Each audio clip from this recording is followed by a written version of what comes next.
আপনারা আপনাদের জায়গা থেকে আমাদের এই সহযোগিতাটুকু করবেন।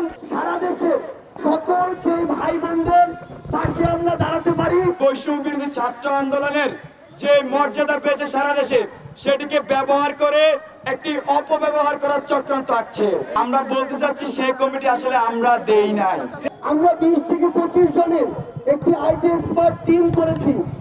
কারা কারা এখানে রয়েছে তাদের ফোন নাম্বার, মেইল অ্যাড্রেস এবং হোয়াটসঅ্যাপ নাম্বার, এগুলো আমরা আমাদের অফিসিয়াল আইডি গুলো এবং পেজ এবং গ্রুপ থেকে আপলোড করব। আপনারা আপনাদের ব্যক্তিগত জায়গা থেকে কিংবা আপনাদের সময় যদি এরকম নামগুলো থাকে আপনারা আগে যাচাই বাছাই করবেন।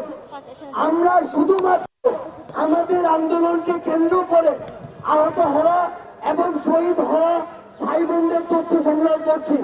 আপনারা তথ্যগুলো দিবেন যেন সারা দেশে সকল সেই ভাই বোনদের পাশে আমরা দাঁড়াতে পারি, আর্থিক সহযোগিতা করতে পারি, চিকিৎসা নিশ্চিত করতে পারি। আপনারা আপনাদের জায়গা থেকে আমাদের এই সহযোগিতাটুকু করবেন।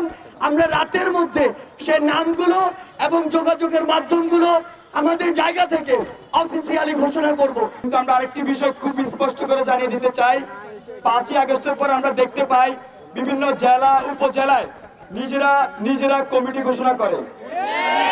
আমরা বলছি না যে সেই কমিটি আমাদের পক্ষে না, আমরা বলতে চাচ্ছি সেই কমিটি আসলে আমরা দেই নাই। তো সে অনেকে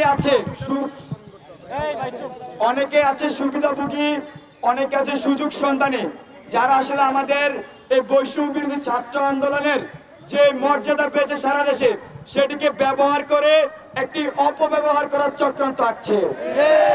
যারা চক্রান্ত করবে, যারা এর নামে চাঁদাবাজি করবে, যারা এর নামে বিভিন্ন জায়গায় সহিংসতা করবে, তাদেরকে আপনারা বয়কট করবেন। বৈষম্য বিরোধী ছাত্র আন্দোলন কখনোই এসবের পক্ষে ছিল না। বৈষম্য বিরোধী ছাত্র আন্দোলন শুরু থেকেই শান্তিপূর্ণ আন্দোলনে বিশ্বাসী ছিল, জনতার আন্দোলনে বিশ্বাসী ছিল, জনতার বাংলাদেশে বিশ্বাসী ছিল।